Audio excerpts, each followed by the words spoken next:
Hi students, I'm in an IEP meeting, so I actually can't be here to give you these notes, but I'll be back soon after that. We're going to be going over, we already know what factoring is. It's a process that reverses multiplying. It basically means that you're finding out which two expressions you multiply together give you that single expression. So whenever you're factoring, it's like you're splitting that expression into a product of similar expressions, which are factors, right? So we've already done it with the x, but we haven't done it when we're just taking out one term instead of doing the two terms. So that's what we're going to be doing today. So whenever you have, whenever you're multiplying the polynomials, that's when we multiplied the two expressions to create the one bigger one. But now instead, we're just using the finished product, and which is the distributed version of the two things that were previously multiplied together. So whenever you factor that, you're just rewriting it with the products instead of just, which is also called the factors. So if you did this where you have 5x times x, that gives you 5x squared, right? And then 5x times 3, that gives you 15x. So this is the original expression, and this is the factored form.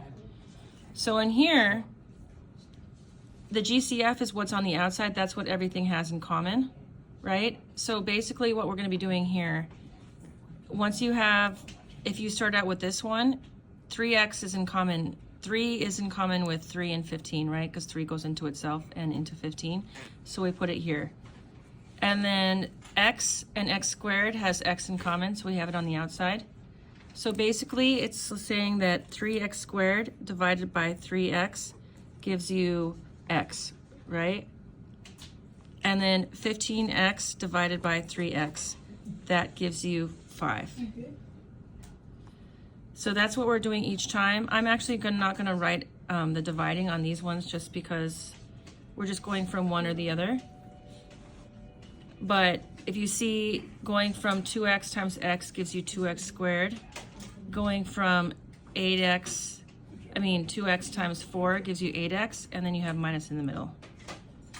Here, if we divide by 4x, which is what we have in common, 4x squared divided by 4x gives you x, and then 16x divided by 4x, that actually gives you 4.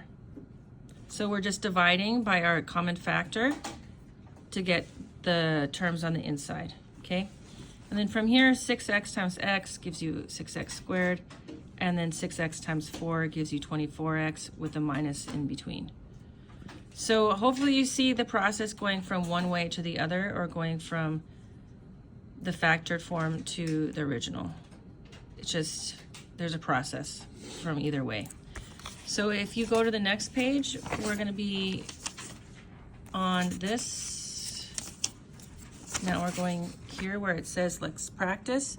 So here, add the x onto the 25. There was a typo, they should have put that there. We're basically doing the same thing. We're doing 5x squared divided by 5x, because 5x is our common factor. So 5x squared divided by 5x gives you x. And then 25 divided by 5 gives you 5, but then the x's, they cancel out because x divided by x is just 1, right? And then use the same sign. So we're doing here the same thing, 9y squared divided by 3y. 3y is our GCF on the outside. 9y squared divided by 3y just gives you 3y, because 3y times 3y gives you that, right? And then 18y divided by 3y gives you 6, because the y's cancel out. And then again, you always use the same sign that's up there. So here, same thing, 6 is the only thing that's in common between 6x and 12, right? So 6 goes on the outside. Then we divide. 6x divided by 6 gives you x. 12 divided by 6 gives you 2. If you want to just write it out like this instead of writing it twice, you can. You don't have to write it twice. I just wrote it twice to show you where it's coming from. Then we have with 9. X and 45, the only thing in common is 9, so it goes on the outside. Then we're just dividing each piece by 9. Then from there, we have this one, 7a. You always use the variable with the lowest exponent, which is just a.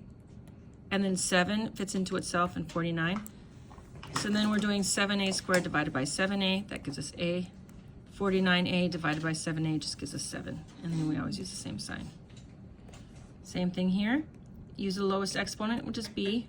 That goes on the outside. 8 goes into itself, and 40. That goes on the outside. Then we're just dividing.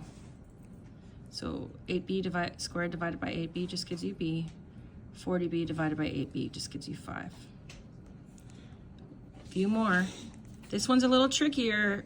You see how x and y are the ones with the lowest, so we go on the outside. 6 goes into itself and 12, so that also goes on the outside. Then we're dividing. So 6 divided by 6 gives you 1, so you don't have to write anything. X squared divided by x gives you x. Y squared divided by y gives you y. These ones, x and x, y and y, we don't have to write anything because they cancel out, but 12 divided by 6 is 2.